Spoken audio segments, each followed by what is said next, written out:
ఆచార్య ప్రఫుల్ల చంద్ర Roy 1861 August 2, 1944 June 16, Bengali విద్యావేత్త, ప్రసిద్ధ రసాయన శాస్త్రజ్ఞుడు, విద్యావేత్త, చరిత్రకారుడు, పారిశ్రామికవేత్త, పరోపకారి. బెంగాలీ జాతీయవాదిగా అతను రసాయనశాస్త్రంలో మొట్టమొదటి భారతీయ పరిశోధనా పాఠశాలను స్థాపించాడు. భారతదేశంలో రసాయన శాస్త్ర పితామహుడిగా పరిగణించబడ్డాడు. ఆయన జీవితం, పరిశోధనలను ఐరోపా ఖండం బయట జరిగిన మొట్టమొదటి రసాయన శాస్త్ర మైలురాయిగా రాయల్ సొసైటీ ఆఫ్ కెమిస్ట్రీ ఫలకంతో సత్కరించింది. ఆయన భారతదేశపు మొట్టమొదటి ఔషధ సంస్థ బెంగాల్ కెమికల్స్ మరియు ఫార్మాస్యూటికల్స్ ను స్థాపించాడు. అతను a history of Hindu chemistry from the earliest times from middle of 16th century 1902 అనే గ్రంథాన్ని రచించాడు. భారతీయుల విజ్ఞానము గూర్చి ప్రపంచానికి తెలుపుతూ ఈయన ఎన్నో వ్యాసాలు వ్రాసాడు. అతను భారతదేశం ఆధ్యాత్మికత బోధించడంలోనే కాదు విజ్ఞాన పరంగా కూడా ఎంతో ముందున్నదని చెప్పేవాడు. ఆంగ్ల ఔషధాలకు దీటుగా దేశీయ ఔషధాలు తయారు చేసే ఒక సంస్థను స్థాపించాడు. ప్రఫుల్ల చంద్ర రాయ్ బ్రిటిష్ ఇండియా, ప్రస్తుతం బంగ్లాదేశ్ లోని తూర్పు భాగంలో ఉన్న జెస్సోరి జిల్లా, ప్రస్తుతం కుల్నా జిల్లా కు ఎందిన రారూలి, కటిపర గ్రామంలో జన్మించాడు. అతని తండ్రి హరీష్ చంద్ర రాచౌదరి .1893 కాయస్థ జమీందారు. తల్లి భువన్మోహిని దేవి .1944 స్థానిక తాలూకుదార్ కుమార్తె. వారికి అతను మూడవ సంతానంగా జన్మించాడు. రాయి 7 తోబుట్టువులలో ఒకడు. వారిలో 4 సోదరులు జ్ఞానేంద్ర చంద్ర, నళిని కాంత, పూర్ణచంద్ర, బుద్ధదేవ్, 2 సోదరీమణులు ఇందూమతి, బెలమతి. రాయ్ ముత్తాత మణిక్లాల్ బ్రిటిష్ ఈస్ట్ ఇండియా కంపెనీకి చెందిన కృష్ణానగర్, జెస్సోర్ జిల్లా కలెక్టర్ల క్రింద దివాన్గా పనిచేసి గణనీయమైన సంపదను గడించాడు. ఒక తండ్రిగా రాయ్ తాత ఆనంద్లాల్ ప్రగతిశీల వ్యక్తి. తన కుమారుడు హరీష్ చంద్రను కృష్ణగర్ ప్రభుత్వ కళాశాలలో ఆధునిక విద్యను పొందటానికి పంపాడు. కళాశాలలో హరీష్ చంద్ర ఇంగ్లీష్, సంస్కృతం, పెర్షియన్ భాషలలో సమగ్రమైన జ్ఞానాన్ని పొందాడు. అయినప్పటికీ చివరికి తన కుటుంబాన్ని పోషించటానికి తన అధ్యయనాలను ముగించవలసి వచ్చింది. ఉదారవాద, సంస్కారవంతుడైన హరీష్ చంద్ర తన గ్రామంలో ఇంగ్లీష్ మీడియం విద్య, మహిళల విద్యకు మార్గదర్శకత్వం వహించాడు. అబ్బాయిల కోసం, అమ్మాయిల కోసం మాధ్యమిక పాఠశాలలు స్థాపించాడు. అతని భార్య, సోదరిని తరువాతి కాలంలో ఆ పాఠశాలలో విద్యాభ్యసన కోసం చేర్చాడు. హరీష్ చంద్రకు బ్రహ్మ సమాజ్తో గట్టిగా సంబంధం ఉండేది. రాయ్ తన జీవితమంతా ఆ సమాజ్తో తన సంబంధాలను కొనసాగించాడు. బాల్యం, ప్రారంభ విద్య 1866 నుండి 1882. 1866లో రాయ్ తన తండ్రి నడుపుతున్న గ్రామ పాఠశాలలో విద్యను ప్రారంభించాడు. అతను 9 సంవత్సరాల వరకు అక్కడ చదువుకున్నాడు.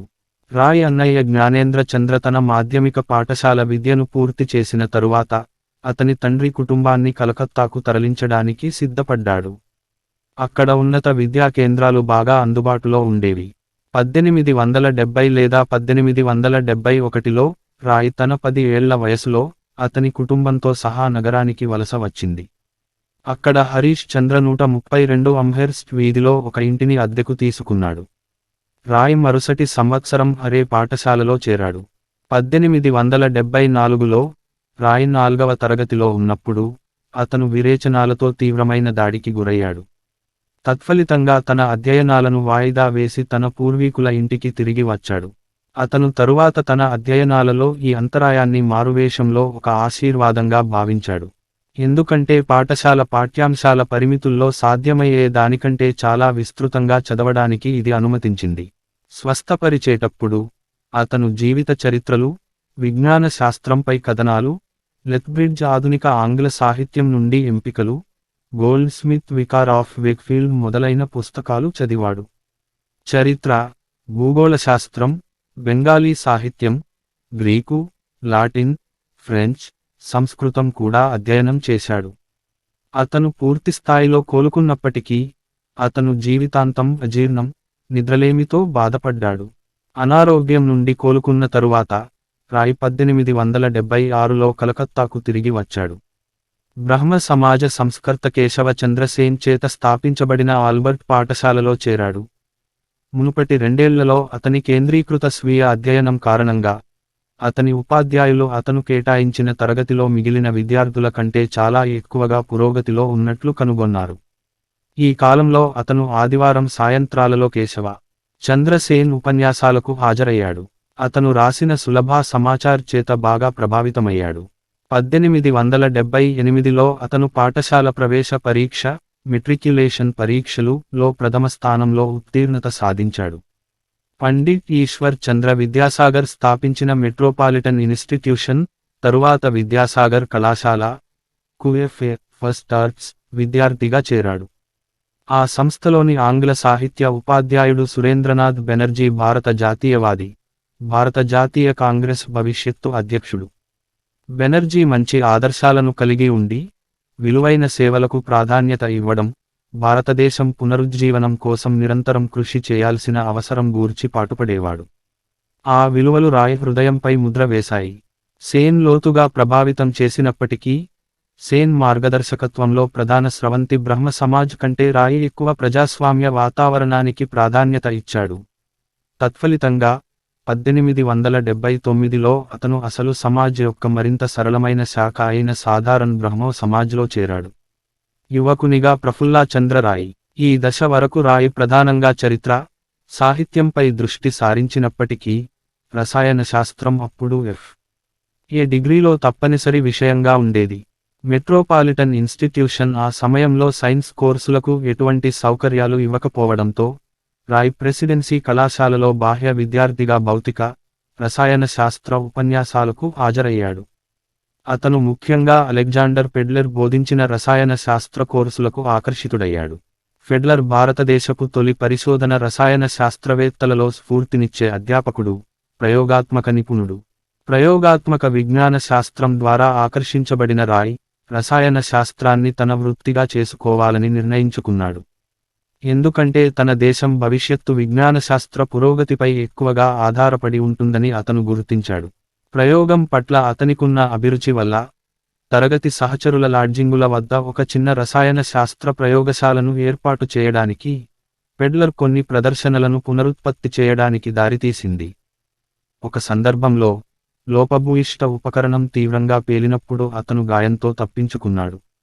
అతను 1881లో ద్వితీయ శ్రేణిలో ఎఫ్ఏ పరీక్షలో ఉత్తీర్ణుడయ్యాడు. ఈ రంగంలో ఉన్నత విద్యను అభ్యసించే ఉద్దేశంతో కలకత్తా విశ్వవిద్యాలయానికి చెందిన కళాశాలలో బి కోర్సు, డిగ్రీలో రసాయన శాస్త్ర విద్యార్థిగా చేరాడు.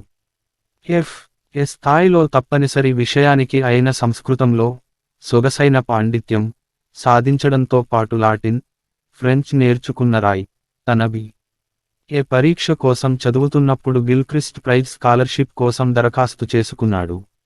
స్కాలర్షిప్కు కనీసం 4 భాషల పరిజ్ఞానం అవసరం.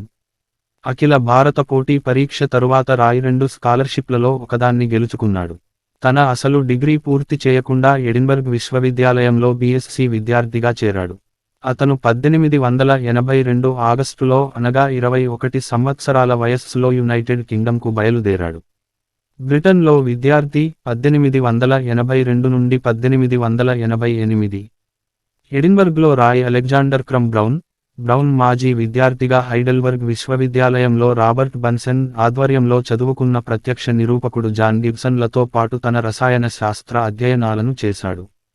అతను 1885లో బి.ఎస్సీ పూర్తి చేశాడు. ఎడిన్బర్గ్లో తన విద్యార్థిగా ఉన్న కాలంలో రాయ్ చరిత్ర, రాజకీయ శాస్త్రంలో తనకున్న ఆసక్తిని పెంచుకుంటూనే ఉండేవాడు. రూస్లెట్ రాసిన ఇండే డెస్ రాజాస్, లానోయ్ రాసిన ఇండే కాంటెంపొరైన్, రెవ్యూ డెక్స్ డ్యూక్స్ మొండెస్ రచనలను చదివాడు. పోసెట్ రాసిన రాజకీయ ఆర్థిక వ్యవస్థకు సంబంధించిన ఎస్సేస్ ఆన్ ఇండియన్ ఫైనాన్స్ పుస్తకాన్ని కూడా చదివాడు. 1885లో 1857 భారతీయ తిరుగుబాటుకు ముందు, తరువాత భారతదేశం పై ఉత్తమ వ్యాసం కోసం విశ్వవిద్యాలయం నిర్వహించిన వ్యాస పోటీలో పాల్గొన్నాడు. అతను రాసిన వ్యాసం, బ్రిటీష్ రాజ్ను తీవ్రంగా విమర్శించిం, బ్రిటీష్ ప్రభుత్వాన్ని దాని ప్రతిచర్య వైఖరి పరిణామాల గురించి హెచ్చరించింది. అయినప్పటికీ ఉత్తమ ఎంట్రీలలో ఒకటిగా అంచనా వేయబడింది. అప్పటి విశ్వవిద్యాలయం నియమించబడిన ప్రిన్సిపాల్, భారతదేశంలోని వాయవ్య రాజ్యాల మాజీ లెఫ్టినెంట్ గవర్నర్ అయిన విలియం మీర్ చేత ప్రశంసించబడింది. రాయ్ రాసిన వ్యాసం బ్రిటన్లో విస్తృతంగా ది స్కాట్స్మాన్ పత్రిక ద్వారా, ఇది భారతదేశానికి సంబంధించిన సమాచారాన్ని కలిగి ఉంది, ఇది మరెక్కడా కనుగొనబడలేదు, ఇది చాలా నోటీసుకి అర్హమైనది అని ప్రచారం చేయబడింది. ఆ వ్యాస కాపీని బర్మింగ్హామ్ జాన్ బ్రైట్ కోసం ప్రముఖ వక్త, లిబరల్ పార్లమెంటు సభ్యుడు చదివి వినిపించాడు. రాయ్కు బ్రైట్ రాసిన సానుభూతితో కూడిన సమాధానం బ్రిటన్ అంతటా ప్రముఖ వార్తాపత్రికలలో John Bright's letter to a Indian student పేరుతో ప్రచురించబడింది. మరుసటి సంవత్సరం రాయ్ తన వ్యాసాన్ని ఎస్సే ఆన్ ఇండియా పేరుతో ఒక చిన్న పుస్తకంగా ప్రచురించాడు. అదే విధంగా బ్రిటిష్ రాజకీయ వర్గాలలో రచయితగా విస్తృత దృష్టిని సంపాదించాడు. అతను బిఎస్సి డిగ్రీ పూర్తి చేసిన తరువాత తన డాక్టరల్ అధ్యయనాలను ప్రారంభించాడు. అతని థీసిస్ సలహాదారుడైన క్రమ్ బ్రౌన్ సేంద్రీయ రసాయన శాస్త్రవేత్త అయినప్పటికీ, సేంద్రీయ రసాయన శాస్త్రంతో పోల్చితే అకర్బన రసాయనశాస్త్ర రంగంలో పరిశోధనలు పరిమిత పురోగతి సాధిస్తున్నట్లు కనిపించిన సమయంలో రాయ్ అకర్బన రసాయన శాస్త్రం వైపు ఆకర్షితుడయ్యాడు. అందుబాటులో ఉన్న అకర్బన రసాయన శాస్త్ర సాహిత్యం విస్తృతమైన సమీక్ష తరువాత, రాయ్ తన పరిశోధనాంశంగా డబుల్ సాల్ట్స్ నిర్మాణ సంబంధాల నిర్దిష్ట స్వభావాలను అన్వేషించాలని నిర్ణయించుకున్నాడు. ఈ రంగంలో రాయ్ మెటల్ డబుల్ సల్ఫేట్లను పరిశోధించడానికి ఎంచుకున్నాడు. కొన్ని సంవత్సరాలుగా విజ్ఞాన శాస్త్రం అనేక డబుల్ సల్ఫేట్లను, అప్పుడు విట్రియోల్స్ అని కూడా పిలిచేవారు, ప్రకృతిలో ఖనిజ లవణాలుగా గుర్తించింది. 1:1 నిష్పత్తిలో ఏక సంయోజక లోహ సల్ఫేట్లతో ద్విసంయోజక లోహాల సల్ఫేట్ల సహజ సంయోగం ఫలితంగా డబుల్ సల్ఫేట్లు వాటి స్వాభావికమైన జాతుల నుండి రసాయనికంగా భిన్నంగా ఉంటాయి. 1850ల నాటికి అనేక డబుల్ సల్ఫేట్లు కృత్రిమంగా సంశ్లేషణ చేయబడ్డాయి. వీటిలో అమ్మోనియం ఐరన్ 2 సల్ఫేట్ లేదా కార్ల్ ఫ్రెడ్రిక్ మోహర్ చేత తయారు చేయబడ్డ మోహర్ ఉప్పు ఉన్నాయి. ఓహ్ల్తో సహా కొంతమంది రసాయన శాస్త్రవేత్తలు ట్రిపుల్, డబుల్, క్వాడ్రపుల్, డబుల్ నిర్మాణాలతో సహా అనేక డబుల్, బహుళ డబుల్ సల్ఫేట్లను వేరుచేసినట్లు పేర్కొన్నారు. టైప్ I యొక్క 2 డబుల్ సల్ఫేట్ల ఫలితం కొత్త పరమాణు డబుల్ లవణాలు ఖచ్చితమైన సమగ్ర నిష్పత్తిలో వాటిని కలపడం ద్వారా తయారు చేయవచ్చు. ఆ ప్రయోగాలను పునరుత్పత్తి చేయడానికి ప్రయత్నించిన ఇతరులు అలా చేయలేకపోయారని నివేదించారు. రాయ్ సమస్యను చేపట్టడానికి ముందు 1886లో Percival Spencer, ఉమ్ఫ్రెవిల్లే Pickering, Emily Aston తమ పరిశోధనా పత్రాలలో డబుల్ హై ఆర్డర్ సల్ఫేట్ లవణాలు ఖచ్చితమైన నిర్మాణాలుగా లేవని తేల్చి చెప్పారు. వోల్ చేసిన ప్రయోగాత్మక ఫలితాలను వివరించలేనిదిగా వారు భావించారు. అలాంటి పరిశోధనలు వోల్ పరిశోధనను సందేహాస్పదంగా ఉంచాయని రాయ్ గుర్తించినప్పటికీ, ఈ స్థానం అస్పష్టంగా ఉన్నప్పటికీ మరింత పరిశోధన కోసం దోహదపడుతుంది అని వాదించాడు. రాయ్కు హోప్ ప్రైజ్ లభించింది. ఇది డాక్టరేట్ పూర్తి చేసిన తరువాత 1 సంవత్సరం పాటు తన పరిశోధనలో పనిచేయడానికి వీలు కల్పించింది. అతని థీసిస్ శీర్షిక copper magnesium group conjugated sulphates, a study of isomorphous mixtures and molecular combinations. ఒక విద్యార్థిగా ఉన్నప్పుడు 1888లో ఎడిన్బర్గ్ కెమికల్ సొసైటీ ఉపాధ్యక్షునిగా ఎన్నికయ్యాడు. ప్రఫుల్లా చంద్ర 1888 ఆగస్టు మొదటి వారంలో భారతదేశానికి తిరిగి వచ్చిన తరువాత 1889లో కలకత్తాలోని ప్రెసిడెన్సీ కాలేజీలో తాత్కాలిక అసిస్టెంట్ ప్రొఫెసర్గా చేరాడు. ఎడిన్బర్గ్ విశ్వవిద్యాలయం నుండి సైన్స్లో డాక్టరేట్ పొందిన రాయ్ తన అద్భుతమైన విద్యా అధికార పత్రాలతో కూడా తీవ్రంగా బాధపడ్డాడు. అతను శ్రేష్టమైన సేవలో ఒక స్థానాన్ని పొందలేకపోయాడు. అతని విద్యా స్థానం ప్రాంతీయ సేవలో ఉంది. స్థానిక మేధావుల పట్ల పాలక ప్రభుత్వం వివక్షపూరిత వైఖరికి ఇది కారణమని పేర్కొంది. అతను ప్రభుత్వ ఉన్నతాధికారులకు ఫిర్యాదు చేసినప్పటికీ ఎటువంటి ప్రభావం చూపలేదు. వృత్తి జీవితం కోల్కతాలోని బిర్లా ఇండస్ట్రియల్ మరియు టెక్నాలజికల్ మ్యూజియం తోటలో ఉంచిన ప్రఫుల్లా చంద్ర రే విగ్రహం. విజ్ఞాన శాస్త్ర పరిశోధన మెర్క్యూరస్ నైట్రేట్ 1895లో ప్రఫుల్లా చంద్ర నైట్రేట్ రసాయనశాస్త్రాన్ని కనుగొనే రంగంలో తన పరిశోధనలను ప్రారంభించాడు. ఇది చాలా ప్రభావవంతంగా మారింది. 1896లో అతను కొత్త స్థిరమైన రసాయన సమ్మేళనం మెర్క్యూరస్ నైట్రేట్ తయారీపై ఒక పరిశోధనా పత్రాన్ని ప్రచురించాడు. ఈ పరిశోధన వివిధ లోహాల నైట్రేట్లు, హైపోనైట్రైట్లపై, అమ్మోనియా, సేంద్రియ అమైన్ల నైట్రేట్లపై పెద్ద సంఖ్యలో పరిశోధన పత్రాలకు మార్గం చూపించింది. అతని విద్యార్థులు చాలా సంవత్సరాలుగా ఈ రంగాన్ని విడదీశారు. ఇది పరిశోధనా ప్రయోగశాలల సుదీర్ఘ శిక్షణకు దారితీసింది. ఆవిష్కరణతో ప్రారంభమైన జీవితంలో మెర్కురస్ నైట్రేట్ ఆవిష్కరణ ఊహించని ఒక కొత్త అధ్యాయం అని ప్రఫుల్ల చంద్ర అన్నాడు. ప్రఫుల్ల చంద్ర 1896లో పాదరసం చర్యతో పసుపు స్ఫటికాకార ఘనంగా ఏర్పడటం, నైట్రిక్ ఆమ్లాన్ని విలీనం చేయడం గమనించాడు. 6Hg+8HNO3 కుడివైపు చూపుతున్న బాణం 3Hg2 opening bracket NO3 closing bracket 2+2NO+4H2O. ఈ ఫలితం మొదట journal of Asiatic society of బెంగాల్లో ప్రచురించబడింది. 1896 మే 28న నేచర్ మ్యాగజైన్ ఆ విషయాన్ని వెంటనే గమనించింది. అమ్మోనియం, ఆల్కైల్ అమ్మోనియం నైట్రేట్లు, క్లోరైడ్, సిల్వర్ నైట్రేట్ మధ్య రసాయన ద్వంద్వ వియోగం చర్య వలన అమ్మోనియం ద్వారా స్వచ్ఛమైన రూపంలో అమ్మోనియం నైట్రేట్ సంశ్లేషణ అతని ముఖ్యమైన రచనలలో ఒకటి. చాలా ప్రయోగాలు చేయటం ద్వారా స్వచ్ఛమైన అమ్మోనియం నైట్రేట్ వాస్తవంగా స్థిరంగా ఉందని అతను నిరూపించాడు. వియోగం చెందకుండా 60 డిగ్రీల సెల్సియస్ వద్ద కూడా ఉత్పతనం చేయవచ్చని వివరించాడు. NH4Cl+AgNO2 కుడివైపు చూపుతున్న బాణం NH4NO2+AgCl. లండన్లో జరిగిన కెమికల్ సొసైటీ సమావేశంలో అతను ఫలితాన్ని సమర్పించాడు. అతని పరిశోధనకు నోబెల్ గ్రహీత విలియం రామ్సే అతనికి అభినందనలు తెలిపాడు. 1912 ఆగస్టు 15న నేచర్ మ్యాగజైన్ అమ్మోనియం నైట్రేట్ స్పష్టమైన రూపంలో అనే వార్తను ప్రచురించింది. ఇది చాలా ఫ్యూజిటివ్ ఉప్పు బాష్ప సాంద్రతను నిర్ణయించింది. London journal of chemical society, London అదే సంవత్సరంలో ప్రయోగాత్మక వివరాలను ప్రచురించింది. అతను ద్వంద్వ వియోగం ద్వారా ఇటువంటి సమ్మేళనాలను చాలా సిద్ధం చేశాడు. ఆ తరువాత అతను పాదరసం ఆల్కైల్, మెర్క్యూరీ ఆల్కైల్ ఆరిల్ అమ్మోనియం నైట్రేట్లపై పరిశోధన చేశాడు. RnH3Cl+AgNO2 కుడివైపు చూపుతున్న బాణం RnH3NO2+AgCl. అతను 1924లో కొత్తగా ఇండియన్ స్కూల్ ఆఫ్ కెమిస్ట్రీని ప్రారంభించాడు. Ray 1920 Indian science congress session అధ్యక్షుడిగా ఉన్నాడు. ప్రఫుల్ల చంద్ర 1916లో ప్రెసిడెన్సీ కళాశాల నుండి పదవీ విరమణ చేసి, Calcutta university college of science, Rajabazar science college అని కూడా పిలుస్తారు, లో మొదటి పాలిట్ ప్రొఫెసర్ ఆఫ్ కెమిస్ట్రీ గా చేరాడు. ఈ స్థానానికి తారక్నాథ్ పాలిట్ పేరు కూడా ఉంది. ఇక్కడ కూడా అతను ఒక ప్రత్యేక బృందంతో మెర్కాప్టైల్ రాడికల్స్, సేంద్రియ సల్ఫైడ్లతో బంగారం, ప్లాటినం, ఇరిడియం మొదలైన సమ్మేళనాలపై పరిశోధనలు ప్రారంభించాడు. ఇండియన్ కెమికల్ సొసైటీ జర్నల్లో ఈ పరిశోధనలపై అనేక పత్రాలు ప్రచురించబడ్డాయి.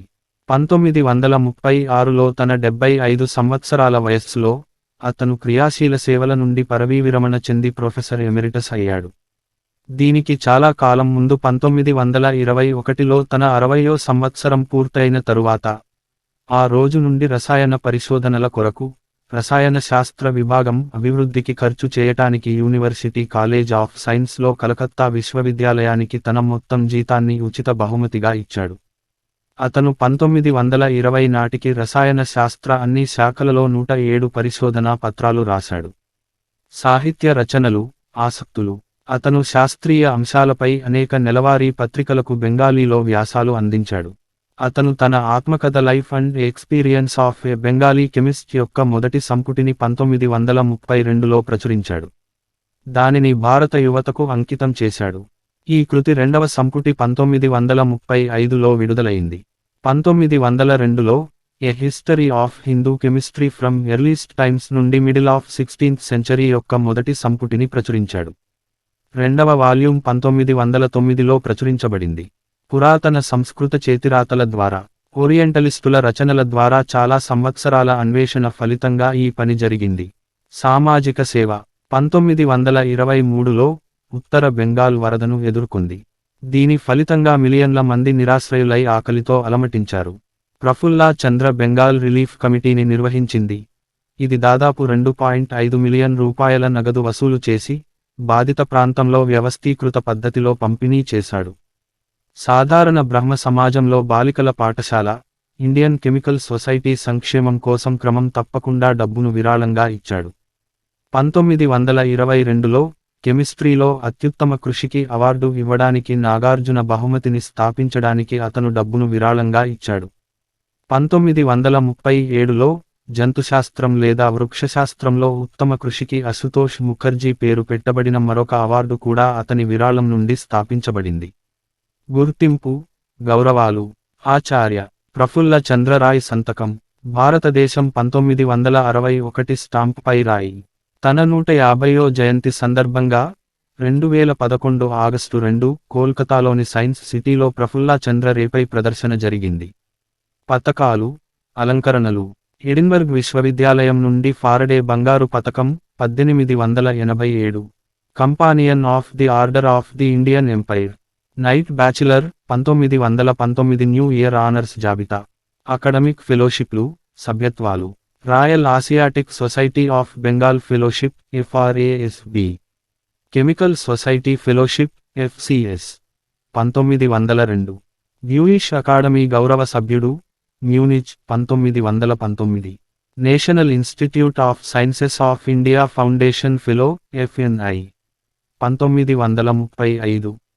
Indian association for the cultivation of science fellow FIAS 1943. గౌరవ డాక్టరేట్లు. కలకత్తా విశ్వవిద్యాలయం నుండి గౌరవ doctor of philosophy degree 1908. Durham విశ్వవిద్యాలయం నుండి గౌరవ DSc డిగ్రీ 1912. బనారస్ హిందూ విశ్వవిద్యాలయం నుండి గౌరవ DSc డిగ్రీ 1920. ఢాకా విశ్వవిద్యాలయం నుండి గౌరవ DSc డిగ్రీ 1920. 1936 జూలై 28. అలహాబాదు విశ్వవిద్యాలయం నుండి గౌరవ DSc డిగ్రీ 1937. ఇతరములు. తన 70వ పుట్టినరోజు సందర్భంగా కలకత్తా కార్పొరేషన్ చేత సత్కారం 1932. ఆత్మకథ life and experience of Bengali chemist 1932లో ప్రచురించబడింది. కరాచీ కార్పొరేషన్ చేత సత్కారం 1933. మైమెన్సింగ్లోని కొరోటియా కాలేజీ నుండి జ్ఞానబారిడి బిరుదు 1936. తన 80వ పుట్టినరోజున కలకత్తా కార్పొరేషన్ చేత సత్కారం 1941. Royal society of chemistry RSC chemical landmark ఫలకం. ఐరోపా వెలుపల ఉన్న మొదటిది 2011. P.C. రాయ్ పేర్లతో వివిధ సంస్థలు. ఆచార్య ప్రఫుల్ల చంద్ర రాయ్ శిక్షా ప్రాంగణ్. ఆచార్య ప్రఫుల్ల చంద్ర కళాశాల, ప్రఫుల్ల చంద్ర కళాశాల.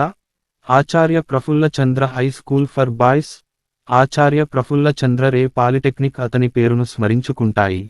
బాగెర్హాట్లోని ప్రభుత్వ పిసి కాలేజీ కూడా ఉంది. వ్యక్తిగత జీవితం. రాజకీయాల్లో చురుకుగా పాల్గొన్న అతను జీవితాంతం బ్రహ్మచారిగా కొనసాగాడు. అతను సాధారణ బ్రహ్మో సమాజ్తో సన్నిహితంగా సంబంధం కలిగి ఉండేవాడు. అతని జీవితకాలంలో వివిధ పరిపాలనా పదవులను నిర్వహించాడు. చివరికి సాధారణ బ్రహ్మో సమాజ్ అధ్యక్షుడిగా, ధర్మకర్తగా ఎన్నికయ్యాడు. అతను తన సామర్థ్యం ఆధారంగా మాత్రమే ఎన్నుకోబడ్డాడు కానీ బ్రహ్మ సమాజంలో తన తండ్రి ప్రభావం వల్ల కాదు.